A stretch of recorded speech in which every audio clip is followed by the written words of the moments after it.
to roam the streets, or will organizers of Operation Potcake resolve their issues? Well, Minister of Agriculture and Marine Resources, Alfred hopes to answer that question as he attempts to meet with local veterinarians who have objected to foreign vets coming into the country to assist with the spade and neuter program.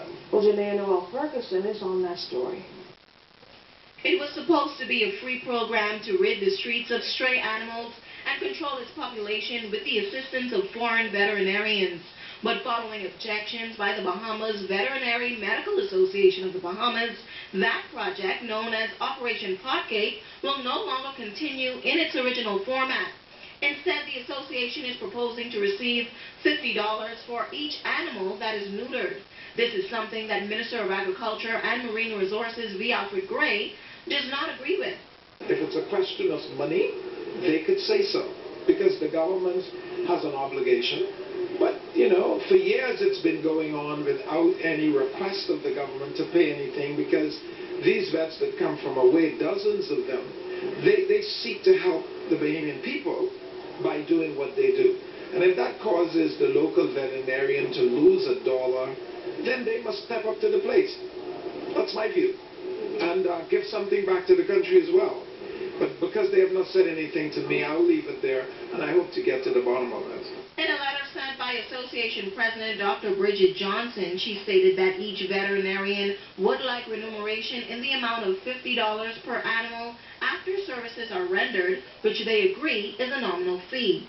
While the Bahamian veterinarians say they have taken into account the country's financial climate and the impact of donations, they also feel they should not ignore their own expenses, despite the fact that this exercise is a charitable one. The collection of dogs on the street by the foreign veterinarians, or the operation, really was an asset to the Bahamas.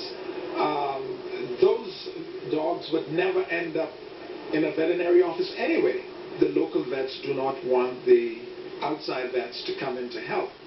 It is my expectation that they will take on the program. And if they need some assistance from the government, they can at least say so. But to object to the program continuing on the basis that they didn't want foreign vets to come in my view, is rather selfish. As it stands, Minister Gray says attempts will be made to bring all parties together to discuss and resolve the issue. Ferguson, ZNS Network News.